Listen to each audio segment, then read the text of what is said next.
dan tidak menyebabkan banjir.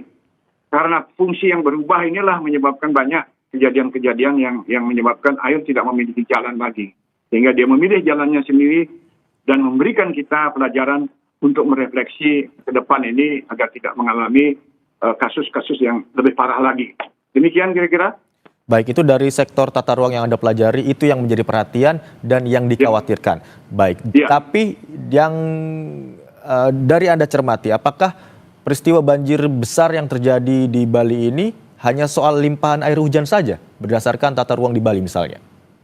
Iya, karena penyebab ini memang limpahan air hujan utamanya. Kalau tidak ada limpahan air hujan, tidak terjadi banjir, karena kecuali memang ada banjir musiman. Artinya musim penghujan yang seperti saya katakan tadi, durasinya panjang, intensitasnya tinggi.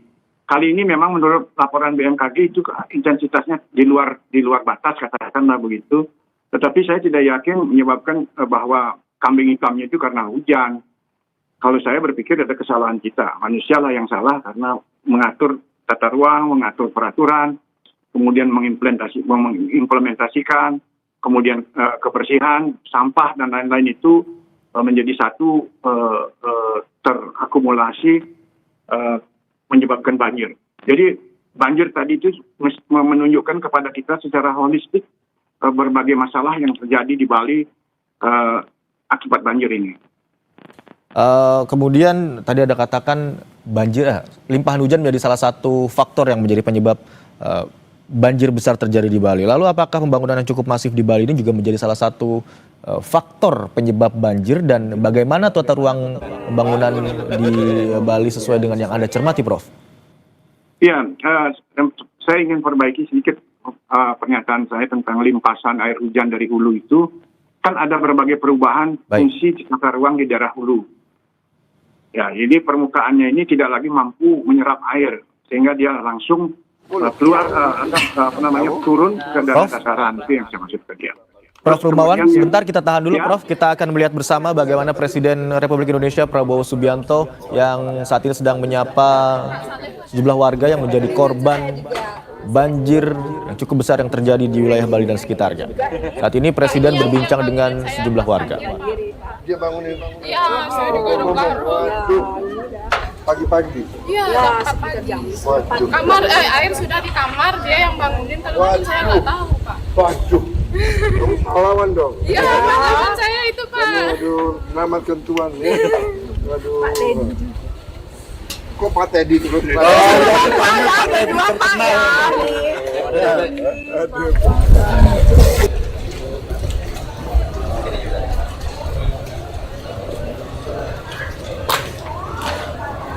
Aduh.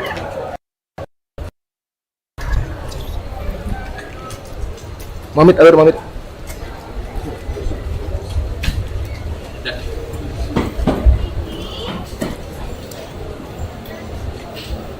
Franky, sudah Bapak. Salut ya. Mana Bapak ya?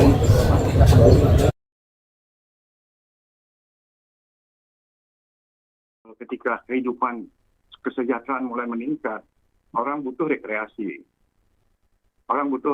Dan yang paling sekarang menjadi musim buat anak-anak muda atau keluarga muda itu adalah glamping. Jadi di daerah hulu banyak dibangun tempat-tempat seperti itu, termasuk juga bangunan-bangunan yang bentuknya masif seperti villa. Itu menyebabkan bahwa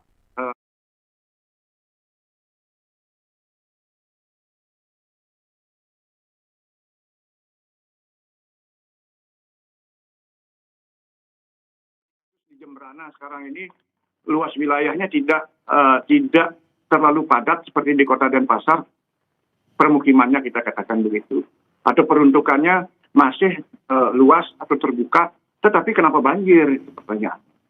Itu berarti ada penggundulan hutan. Sengaja atau tidak, saya tidak tahu, dan mereka kapok atau tidak, karena 3 tahun yang lalu juga sudah terjadi banjir di Jemberana. Dan sekarang ini juga banjir ikut. Nah, ini kan ada dua konteks yang kita lihat. Satu di Jemberana yang tidak padat, tapi banjir. Satu lagi di Denpasar yang padat, banjir. Dan air kan tidak datang dari Denpasar, air datang dari hulu seperti kata saya tadi. Itu berpusat dari hulu itu dari Kabupaten Tabanan, Gianyar, Bangli. 3 kabupaten itu menyerbu airnya ke bawah. Nah, sehingga dengan demikian ini juga terhalang di beberapa tempat, misalkan masuk Ubud itu sudah banyak luar biasa pembangunannya, pembangunan fisik, bahkan sampai memanfaatkan pinggir-pinggir sungai. Beberapa pinggir sungai sudah tidak lagi menggunakan aturan daerah aliran sungai yang harus memiliki jalan inspeksi. Sungai malah menjadi titik orientasi estetika, sehingga bangunan-bangunan banyak menjorok memanfaatkan sungai. Sempadan pun juga dilabrak. Nah, artinya dengan demikian tertib pembangunan ini menjadi sebuah prioritas penting ke depan untuk Bali, kita katakan, apalagi ini soal pariwisata. Belum lagi hal-hal lain yang banyak membangun di tebing-tebing untuk fasilitas kepariwisataan.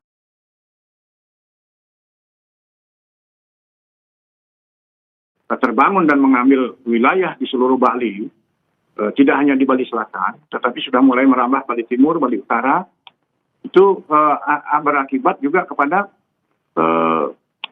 pendukung pariwisata yang dibutuhkan.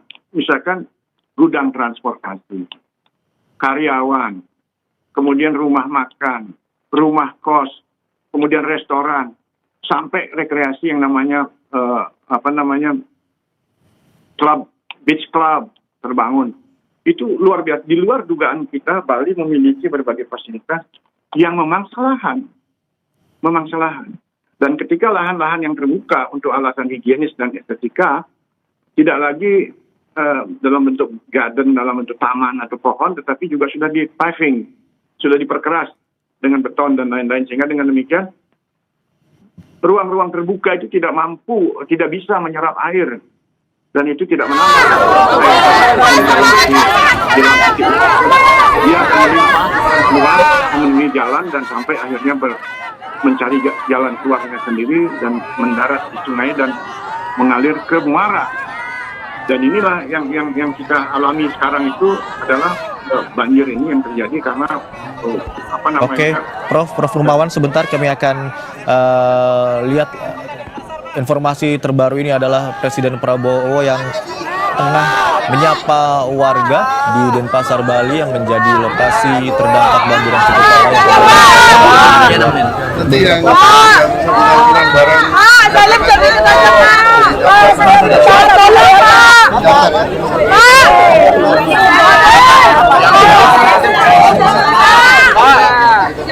Pak dari Bali, Pak. Siapa? Jauh dari Bali, Pak. Tolong sana dikit, Pak. Oke, Pak.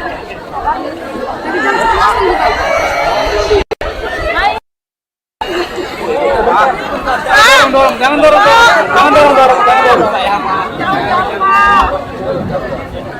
Belum ditangkap saya, Pak.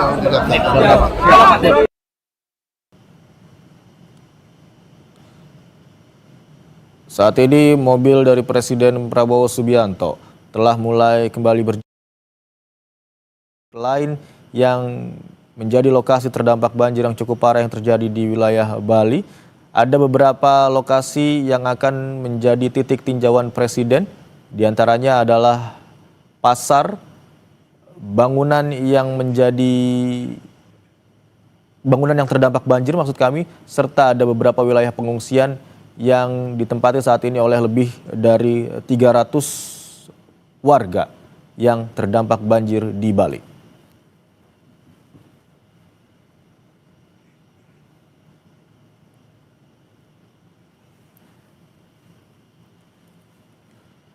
Sementara itu, saudara, di beberapa lokasi pembersihan masih terus dilakukan oleh tim gabungan dari TNI Polri, dibantu dengan masyarakat setempat agar seluruh aktivitas warga dapat dilakukan dengan normal kembali seperti sedia kala, terutama tidak hanya di ruas-ruas jalan yang memang informasi yang kami dapatkan sudah kembali dapat dilalui oleh tidak hanya kendaraan roda 2, tetapi juga kendaraan roda 4, dan aktivitas jual beli di pasar juga sudah mulai berangsur normal, tapi belum keseluruhan bagian dalam pasar yang dapat digunakan atau dioperasionalkan secara keseluruhan.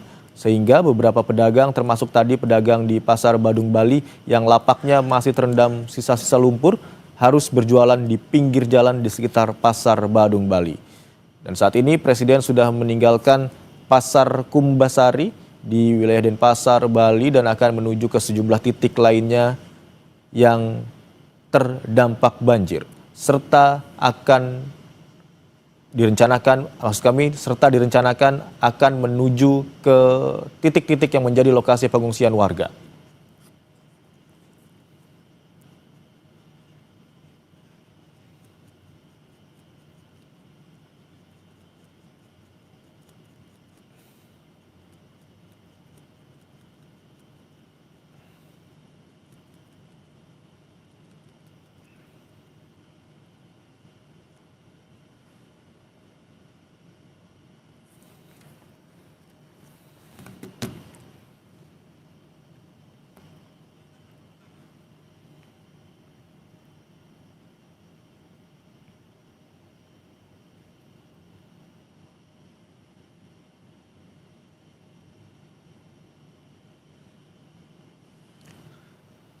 Kita lihat bersama Presiden masih menyapa warga sepanjang perjalanannya menuju ke Jalan Sulawesi. Informasi yang kami dapatkan yang baru saja bertolak dari Pasar Kumbasari di wilayah Denpasar, Bali.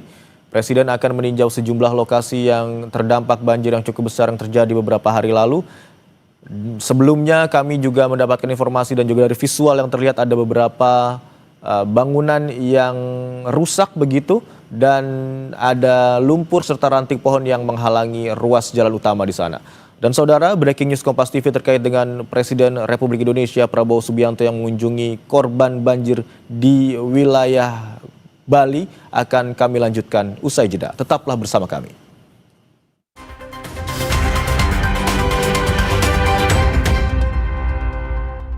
Mau masih single hari gini? Cepetan ada yang nolong. Ada dibawa penolong sebetulnya itu bagaimana nasibnya? Udah ada ambruk semua, nggak ada. Ada diangkat tangannya. Ini memeknya ini airnya diambil sama mati. Hasilnya. Cuma barang-barangnya aja. Barang-barang boleh dibeli, biarin aja dah. Udah kadung bagaimana? Udah ada apapun, udah ada satu pun udah habis semua, koper apapun udah habis semua, dilarikan air, biarin kan apa bila penting saya selamat gitu, selamat dan saya itu nggak apa-apa, udah kalau terjadi bagaimana, biarin, saya sakit kayak gini.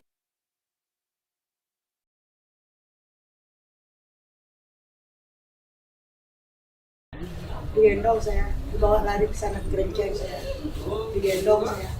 Udah digendong nggak kuat jalan Pak kakinya. Masuk dulu. Ya seteru udah 5 tahun udah Pak, nggak bisa ngapa-ngapain. Saya cuma jualan kopi sana ngacung kayak gajah kecil gitu. Terus sekarang bagaimana udah modalnya udah habis, bagaimana? Diam aja dulu. Ya, nanti kita bantu ya. Ya kasih Pak ya. Kasih banyak. Kasih. Jualan apa ya? Sama jualan kopi juga.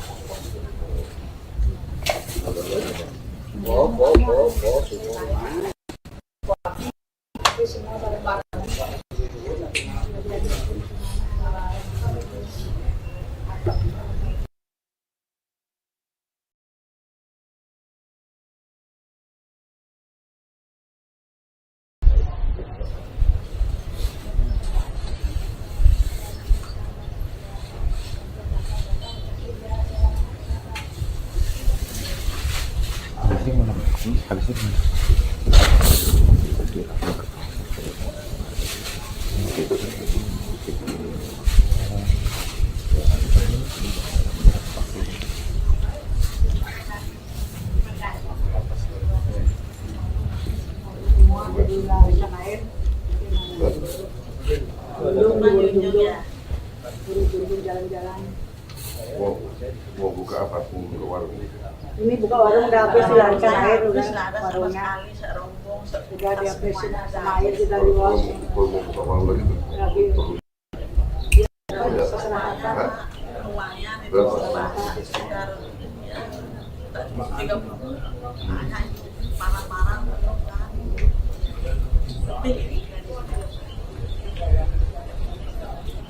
Ya udah nanti kita bantu semuanya.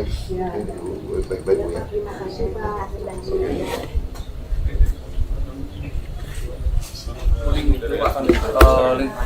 Dari kampung Jawon, Pak, dari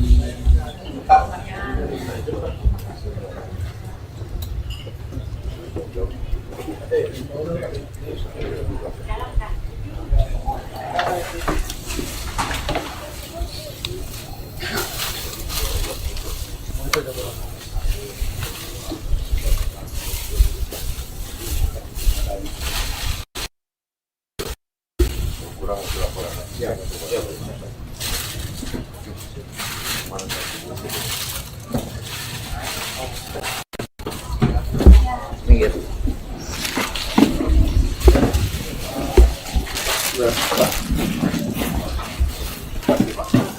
Sudah berapa lama di sini? saya dari akhir Pak. Dari akhir Pak.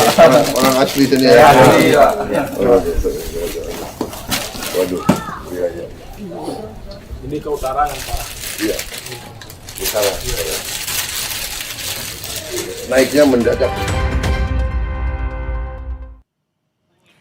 Selamat siang saudara, Anda menyaksikan Breaking News Kompas TV bersama saya Niputu Trisnanda. Saudara, Presiden Prabowo Subianto hari ini berkunjung ke Bali setelah melakukan lawatan ke Qatar dan juga Abu Dhabi. Visual yang Anda saksikan, saudara, ini merupakan visual terkini di mana Presiden Prabowo Subianto berbincang dengan warga yang terdampak atau juga terimbas banjir. Saudara, ada beberapa titik yang nantinya akan dikunjungi oleh Presiden Prabowo Subianto.